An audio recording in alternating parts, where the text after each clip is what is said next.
Hello everyone, hope you're doing well. Today we're back on the update 1.87 second dev server, and it's time to have a look again at the ZPRK 2S6, or as I like to call it, the Big Dick Tunguska. This machine has access to 4 30mm guns, it also has access to 8 9M311 missiles, and has access to the new radar system. It's a deadly combo, and there's a reason why it's 10-0. I still think there are issues with it though, and we'll go through it in this video. So the first thing to understand is the gun elevation and also rotation of this vehicle is very high. So you've got a rotation speed of 58.9 degrees per second, so tracking targets is going to be incredibly easy to do in this, and also, gun depression wise, well, if a plane is below you somehow, you've got pretty good gun depression. What you can't do though is see directly above you. This is why if you see a Tunguska on the battlefield, I advise to come down from a 90 degree if you're able to, hit your rockets, and then try and run away before he gets a proper radar lock onto you.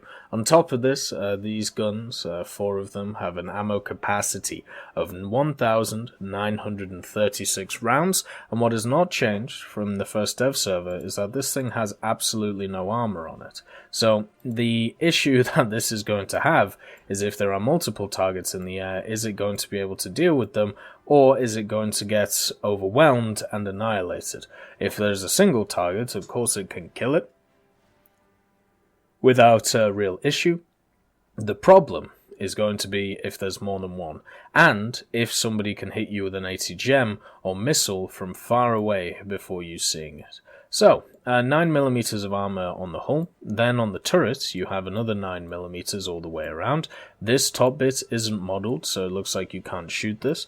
On top of this, the the structural steel, which is around the 30mm, is 100mm thick, plus the barrels themselves are only 9mm, so or 5mm, sorry. So if you're in a vehicle, and let's say your gun's taken out, you can still machine gun these areas, and even the 1mm that is around the ATGMs, and be able to knock them out of action. So don't see yourself as completely dead if a Tunguska comes flying around a corner with its stabilizer, attack-a-rack-a-racks you when it comes to your main gun, and then you can't respond, because at least you can still respond with machine guns, you can still respond in like. The crew is 4 people.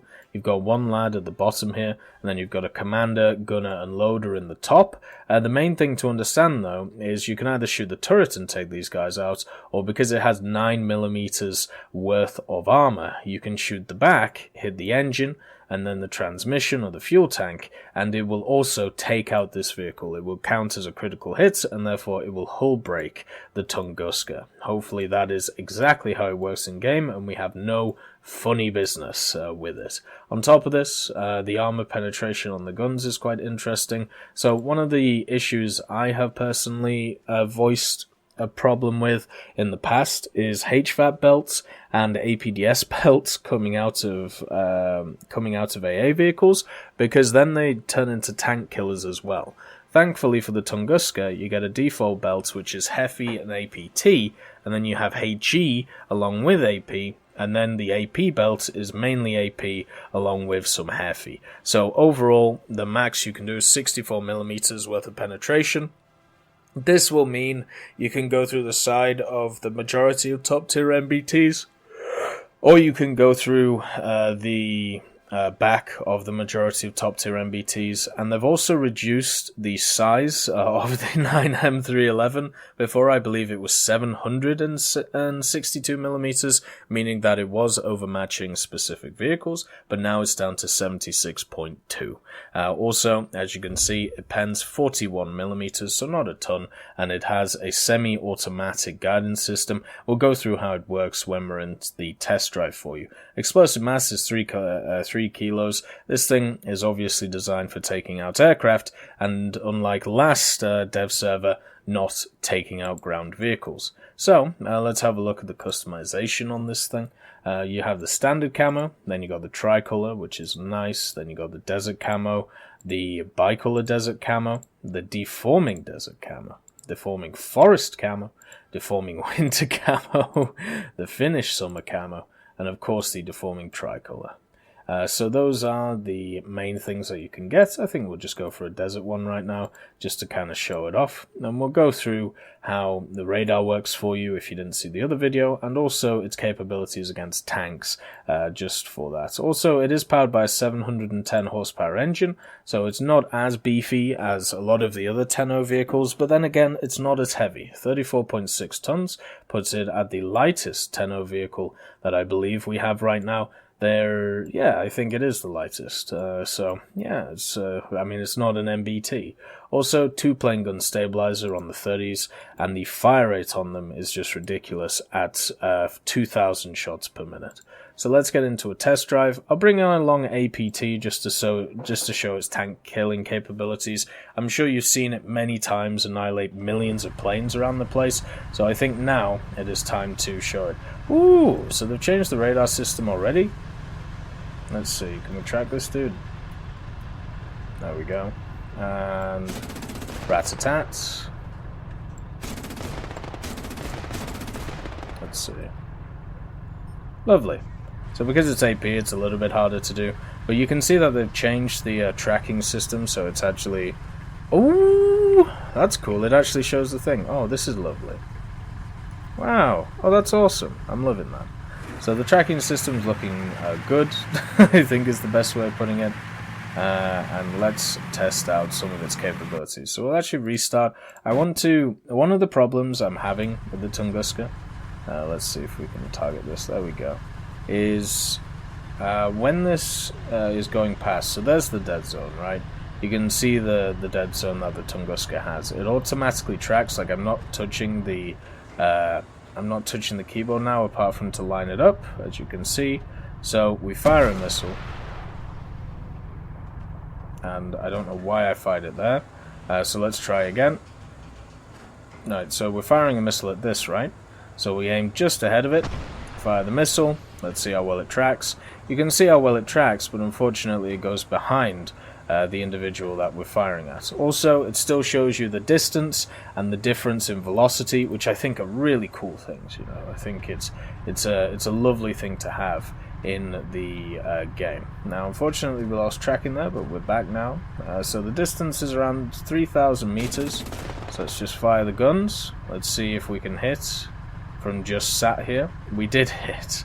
So all I'm doing is in third person, lining up this, firing back, and hitting the machine. Yeah, it's as simple as that. That's 3,000 meters away, 2,500 to 3,000 meters, showing how accurate these these tubes are when it comes to the guns.